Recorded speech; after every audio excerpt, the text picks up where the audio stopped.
Hello guys. तो आज हम करेंगे क्लास 6 का चैप्टर नंबर 4। चैप्टर का नेम है oldest books in the world. तो चैप्टर के नेम से क्या पता चलता है, जो विश्व में यानी वर्ल्ड में सबसे पुरानी किताबें, ओल्डेस्ट सबसे पुरानी किताबों के बारे में हम इस चैप्टर में पढ़ेंगे।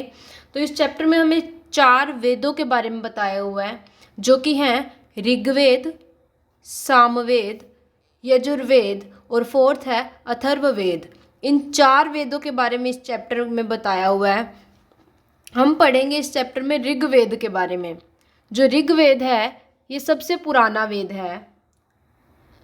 ऋग्वेद जो है ये सबसे पुराना वेद है और ये लगभग 3500 साल पुराना है। 3500 ईयर अगो इतना पुराना ये वेद है। इसके अंदर क्या है, 1000 हाइम्स हैं जिनको हम सुक्त भी कहते हैं। और ये सुक्त किनके द्वारा कंपोज किया गया है, सागस के द्वारा, जिन्हें हम ऋषि भी कहते हैं। मतलब पुराने समय में जो ऋषि मुनि थे उनका जिक्र यहाँ पे किया गया है। जो ऋग्वेदा में लोगों का बताया गया, वो लोग काफ़ी देवी देवताओं की पूजा करते थे। जो पहला उसमें देवता थे वो थे अग्नि। अग्नि जिन्हें क्या कहा जाता था, गॉड ऑफ फायर यानी आग का देवता। सेकंड थे इंद्र, जिन्हें क्या कहा जाता था, वॉरियर गॉड, मतलब जो युद्ध वगैरह लड़ते थे, लड़ाइयाँ लड़ते थे। थर्ड है Som, a plant from which special drink was prepared. Som क्या था, एक तरह का पौधा था जिससे कि कोई स्पेशल ड्रिंक बनाया जाता था। जो ऋग्वेद था वो प्रीस्ट यानी पुजारियों के द्वारा स्टूडेंट्स को सिखाया जाता था। और वो सिखाया क्या जाता, तो ऋग्वेद को पढ़ाया नहीं जाता था। जो स्टूडेंट थे उसे रिसाइट करते थे और मेमोराइज करते थे, दोहराते थे और उसे मेमोराइज करते थे। ये क्या एक तरह का लिटरेचर का टाइप है। ऋग्वेदा किस लैंग्वेज में है, ऋग्वेदा वैदिक या फिर हम ओल्ड संस्कृत लैंग्वेज भी कह सकते हैं। ऋग्वेदा उस लैंग्वेज में लिखा हुआ है। जो ऋग्वेदा की रिटन स्क्रिप्ट्स आई, यानी ऋग्वेदा लिखा हुआ हमें कब मिला, लगभग 100 साल पहले इसे प्रिंट किया गया है। तो ये 3500 साल पुराना, लेकिन इसे प्रिंट कब किया गया, लगभग 100 साल पहले। जो हिस्टोरियन थे उन्होंने, इतिहासकार जो थे, उन्होंने ऋग्वेदा के बारे में कैसे पता लगाया, तो सब जो कुछ हाइम्स थे, जो कुछ भजन थे ऋग्वेदा के अंदर, वो एक डायलॉग के फॉर्म में थे। और उनमें से एक कैसा है, एक कन्वर्सेशन है, एक बातचीत है, किसके बीच में, विश्वामित्र और 2 नदियों के बीच में। और वो 2 नदियां कौन सी थी, सतलुज और ब्यास। एक हाइम यानी एक भजन इस बारे में है कि वो विश्वामित्र और 2 नदियों के बीच में क्या बातचीत है। Manuscript of Rigveda found in Kashmir. जो ऋग्वेदा की मैन्यूस्क्रिप्ट है वो क्या है, कश्मीर के अंदर मिली। Now preserved in a library in Pune Maharashtra. और वो अब कहाँ पे प्रिजर्व, उसे संभाल के कहाँ पे रखा गया है, पुणे महाराष्ट्र की एक लाइब्रेरी के अंदर। Cattle houses and chariots, many prayers in Rigveda for cattle. Rigveda में जो प्रार्थनाएं की जाती थी वो कैटल की जाती थी, कैटल के लिए की जाती थी। चिल्ड्रंस के लिए की जाती थी, स्पेशली सन्स के लिए। ऐसे नहीं बेटियों के लिए नहीं होती थी, बट जो स्पेशली प्रेयर होती थी वो किसके लिए होती थी, सन्स के लिए होती थी, हॉर्सेस के लिए होती थी।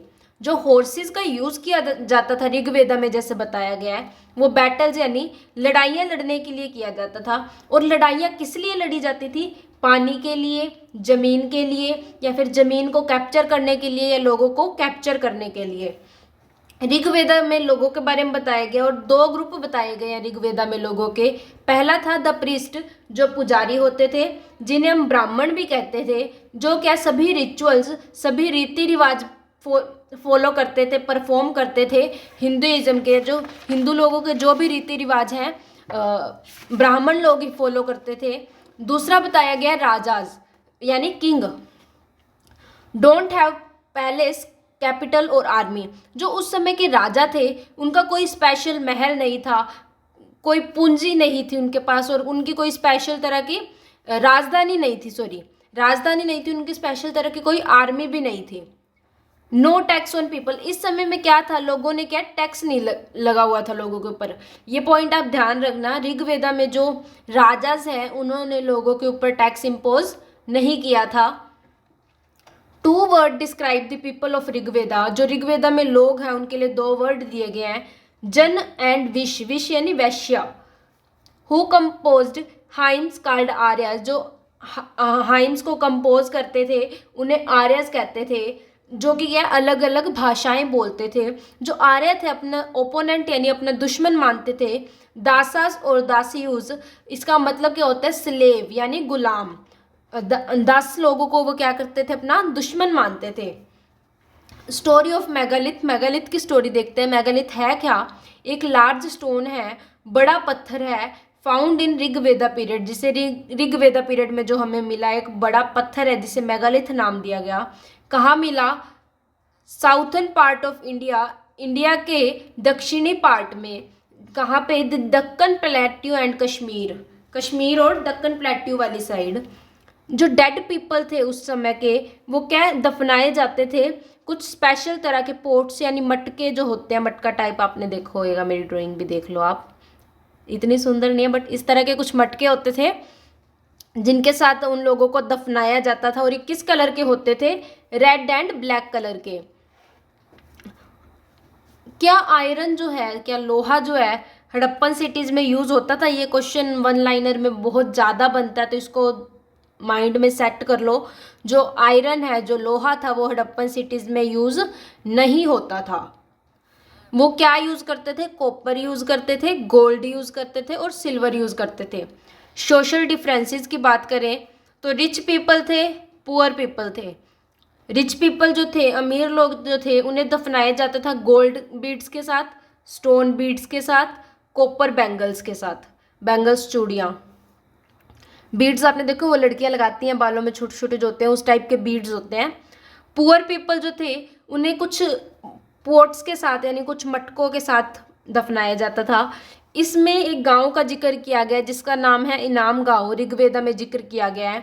इनाम गांव के लोग कौन सी फसलें उगाते थे, सीसम यानी तिल, पीस, मिलेट्स, मिलेट्स मोटे अनाज को बोलते हैं, pulses, rice, barley and wheat, ये सब जो फसलें हैं इनाम गांव पीपल के लोग उगाते थे। एनिमल्स क्या था, उनका सोर्स ऑफ फूड था, यानी वो एनिमल्स को भी मार के खाते थे। उस समय के जो लोग हैं उनके टाइम में कुछ फ्रूट्स मिले हैं जैसे dates, jamun, amla and beer. Site on river Ghod, ये कहाँ पे है इनाम गांव, रिवर घोड़ के पास, जो किसकी ट्रिब्यूटरी है, भीम रिवर की ट्रिब्यूटरी है। अडल्ट्स जो थे उनको ज़मीन में दफनाया जाता था और उनका जो सिर था वो नॉर्थ की तरफ किया जाता था। ये पॉइंट आप याद रखना, जो उस समय में अडल्ट लोग मर जाते थे तो उनको ज़मीन में दफनाया जाता था और उनका सिर कहाँ, नॉर्थ की तरफ किया जाता था। जो डेड पर्सन थे उनको वेसल्स के साथ, बर्तनों के साथ दफनाया जाता था जिसमें क्या होता था, फूड और वाटर होता था। इस पॉइंट से हमें क्या समझ आता है कि वो लोग भी मानते थे कि जो मृत्यु के बाद कोई दूसरे तरह का जन्म है, तभी तो वो बर्तनों में फूड और वाटर रखते थे। वो मानते थे कि अगले जन्म में ये जो फूड है, वाटर है, उनके काम आएगा। अगर आपको वीडियो अच्छी लगी तो लाइक, कमेंट, शेयर करना, चैनल को सब्सक्राइब करना। वीडियो का लिंक मैं अपने टेलीग्राम चैनल पे देती हूँ और टेलीग्राम चैनल का लिंक मैं आपको डिस्क्रिप्शन में प्रोवाइड कर दूँगी। Thank you.